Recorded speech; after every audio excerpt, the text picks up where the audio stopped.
Hi there, welcome to Still Eating Popcorn Movie Recaps. Today we're continuing the story from the first movie in this trilogy, Rise of the Planet of the Apes, by recapping the second movie, Dawn of the Planet of the Apes. If you haven't seen our recap of the first movie, you can check it out in the description below. The second movie continues from the ending of the first movie, where the first known carrier of the ALZ-113 virus spreads the infection first in France, then to Europe, then all over the world. Although the virus gives apes, namely Caesar and his followers, human-level intelligence. Following this, entire governments trace where the virus started, which is San Francisco. As entire governments of every nation in the world is trying to find a cure but proves difficult. The virus causes many nations to declare martial law, and massive civil unrest breaks out, followed by power outage, and causing millions of deaths worldwide. The virus finally causes the collapse of human civilization and the economic collapse of every country in the world. 10 years later, Caesar now leads and governs a new generation of apes in a community located in the Muir Woods Park. The group includes comrades from the ape sanctuary, notably Rocket and Maurice, as well as Koba, the scar-faced bonobo formerly experimented on at Genesis.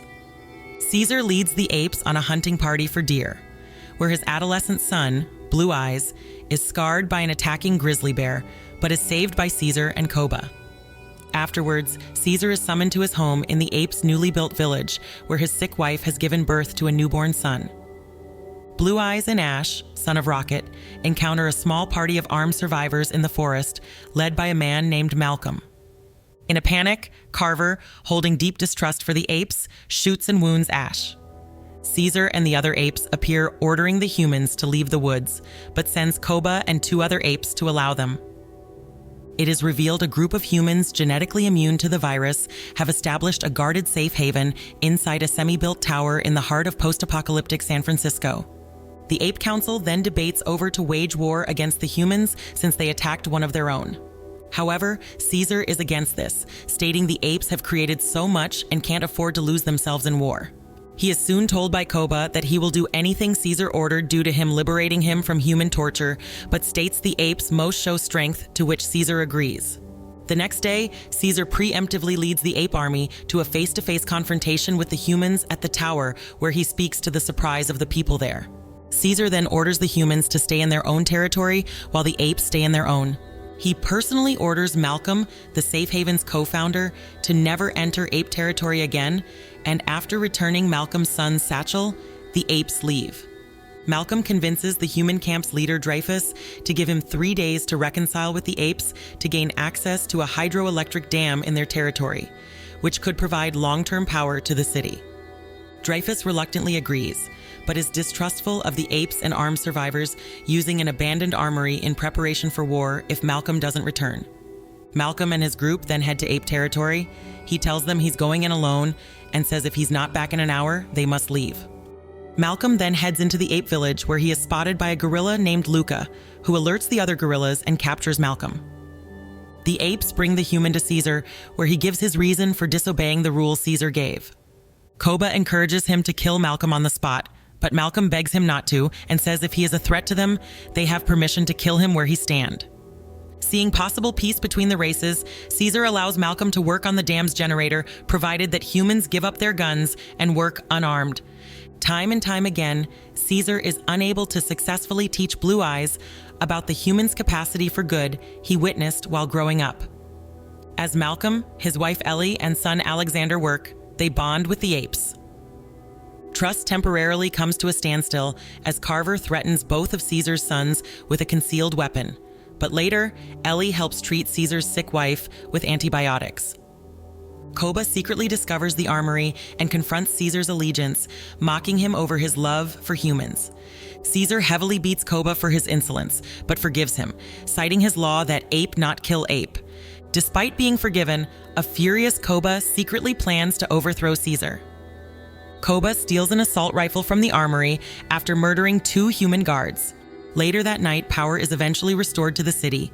The humans rejoice, and Malcolm's team celebrates with the apes. Meanwhile, Koba ambushes Carver and beats him to death, stealing his hat and lighter. He then has his 2 hench apes, Gray and Stone, set the apes' home on fire. In hiding, Koba shoots Caesar in the shoulder as the 2 lock eyes, causing him to fall off a cliff. The ape village then goes up in flames, and the colony grows frantic with the loss of their ape king and homes as Blue Eyes locates the gun, showing it to the colony. Maurice helps Malcolm and his family escape into hiding. Koba then appears and, while brainwashing Blue Eyes and the other apes, blames Malcolm's team for Caesar's death and burning of the colony home. Assuming leadership, he declares war on the humans as retribution. Having the young and females into hiding, he leads the male apes to battle in San Francisco. The ape army then charge through the woods, overwhelm the human armory, and charge the tower's gates heavily armed. A fierce battle erupts between the two colonies, and the already damaged city suffers more damage. Despite the heavy casualties on both sides, Koba and the apes overrun the gates using a hijacked tank, allowing the apes to enter the city and place it in utter chaos.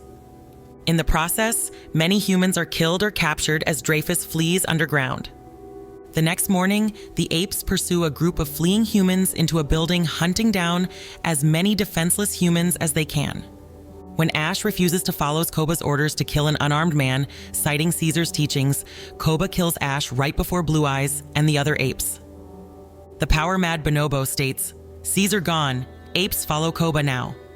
With that, he has all the apes imprison all the humans in containment units, desiring for them to know life in cage. On a bus adjacent to the human cages, Blue Eyes finds Maurice, Rocket, Luca, and several others jailed due to Koba, feeling they are all still loyal to Caesar. Maurice tells Blue Eyes to protect himself as Koba orders the apes to find and capture any remaining free humans still in the city. Malcolm, Ellie, and Alexander, who hid from the rampaging apes, find Caesar barely alive, and Caesar informs them that it was Koba, not Carver, who shot him. The humans gather Caesar up, transport him to San Francisco, which is now under the apes' control. Caesar then guides the humans to his former home, where Malcolm's family discovers Caesar's upbringing with humans. Ellie notes on Caesar's failing condition, and he needs treatment, but her medical supplies are in the city, to which Malcolm volunteers to retrieve. Malcolm then travels through the city while avoiding the patrolling apes, is able to obtain the medical supplies, and crosses paths with Blue Eyes, who he persuades to spare him, and Malcolm tells the prince his father is still alive. Malcolm returns to the Rodman house with Ellie's supplies and brings Blue Eyes back with him to Caesar. Ellie proceeds to operate on Caesar as he and Blue Eyes embrace, updating and forgiving each other.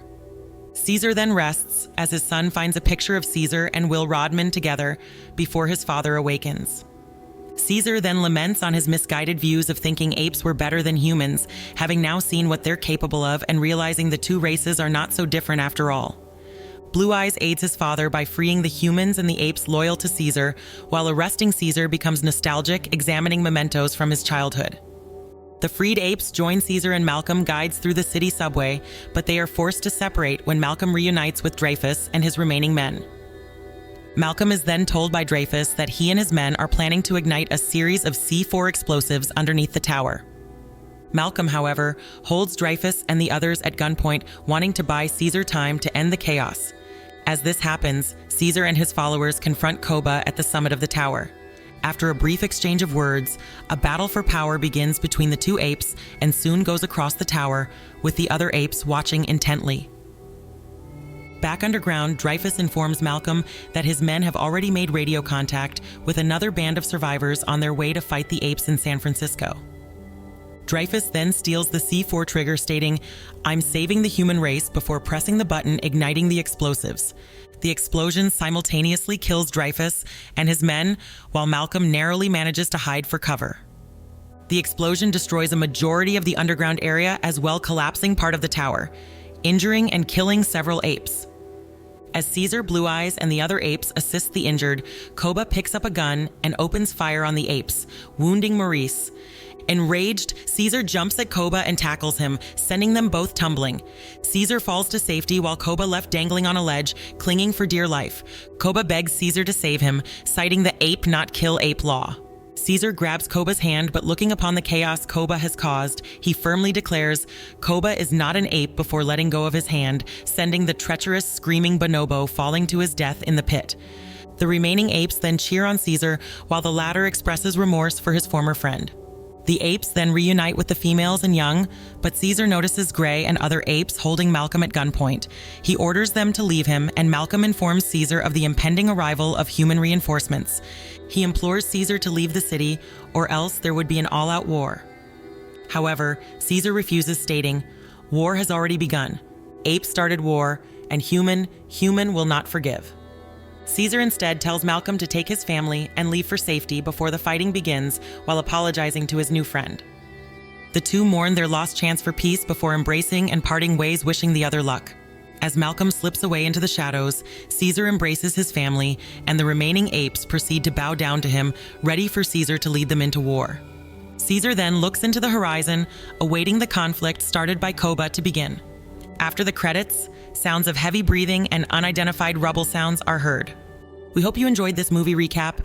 We post movie recaps every week. Make sure to subscribe and turn on notifications so you can watch more videos like this. Thanks for watching.